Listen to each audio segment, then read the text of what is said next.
Hi అండి. స్వచ్ఛ terrace గార్డెనింగ్‌కి స్వాగతం అండి. మేము బాగున్నాం. మీరు బాగుండాలని మరీ కోరుకుంటున్నానండి. అందరము బాగుండాలి, అందులో మనం ఉండాలని కోరుకుంటూ, ఇగోండి దీపావళి రోజు కొంచెం ఫ్లవర్స్ హార్వెస్ట్ చేసుకున్నాం కదండీ పూజ కోసం. అవి కొన్ని ఉర్లీలు కూడా అరేంజ్ చేస్తున్నాను. టీపై మీద చక్కగా అందంగా ఉంటాయి కదండీ పండగలప్పుడు. అలా ఉర్లీలో ఫ్లవర్స్ వేసుకొని హాల్లో మధ్యలో ఉంటే అది చాలా బాగుంటుంది కదండీ. మంచి ఎనర్జీ ఉంటుంది. చక్కగా ఇంటికి శుభాలు కూడా కలుగుతాయని కదా అందరూను ఉర్లు పెట్టి అందులో ఫ్లవర్స్ వేసుకుంటారు వాటర్ వేసి. నేను కూడా అలా వేసాను చూడండి. అదే మీకు షేర్ చేస్తున్నాను. దీపావళి అంటేనే చక్కగా వెలుగులతో ఆనందంతో కదండి దీపావళి పండుగ జరుపుకుంటాం. మెయిను ముఖ్యంగా ఏంటంటే పిల్లలకి ఇది చాలా ఆనందమైన పండుగ కదండి. చక్కగా పిల్లలంతాను చక్కగా ఆనందంగా కేరింతలు కొడుతూ గంతులు వేసుకుంటూ చక్కగా హ్యాపీగా జరుపుకున్నారు దీపావళి.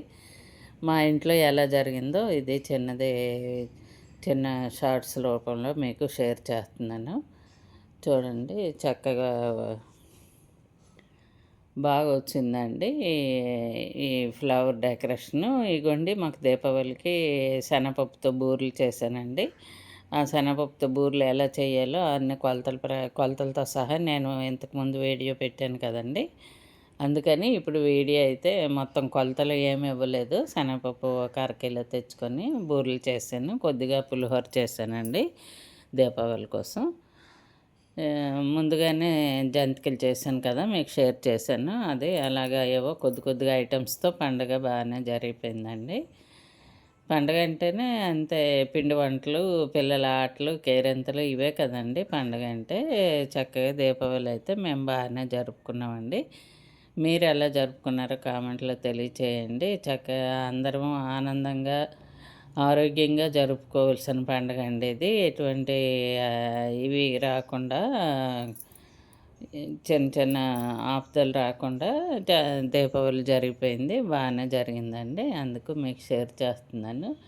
చక్కగా బూరెలు చూడండి. బూరెల రెసిపీ నేను షేర్ చేశాను. చక్కగా నేను చెప్పిన పద్ధతిలో చేసుకుంటే ఎంత కొత్తగా చిన్నపిల్లలైనా తెలియని పిల్లలైనా చేసుకోవచ్చు ఈజీగా. ఎక్కువ ప్రాసెస్ ఉండదండి. సింపుల్గా నేను చెప్పిన పద్ధతి అయితే బాగుంటుందండి. బాయ్ అండి. నచ్చితే లైక్ చేయండి. ఇగోండి దీపావళి తర్వాత నాగుల చవితి వీడియో కూడా అవి రెండు కలిపి షేర్ చేస్తున్నాను చూడండి.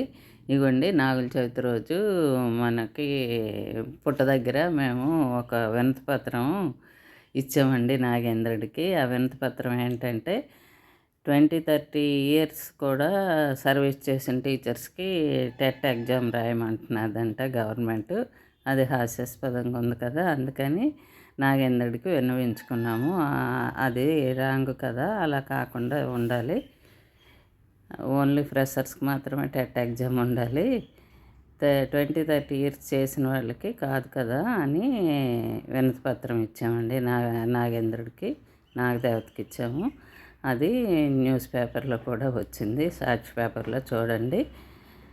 ఆ సాక్షి పేపర్లో న్యూస్లో చూస్తే మీకే తెలుస్తుంది అదేంటన్నది.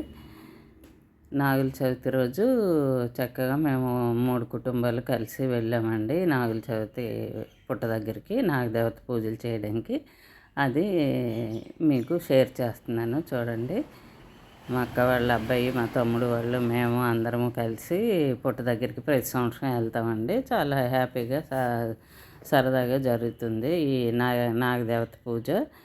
మేము ప్రతి సంవత్సరం అందరం కలిసి అనుకుంటాము, ఒకే టైంకి అందరం రెడీ అయ్యి వెళ్తుంటాము.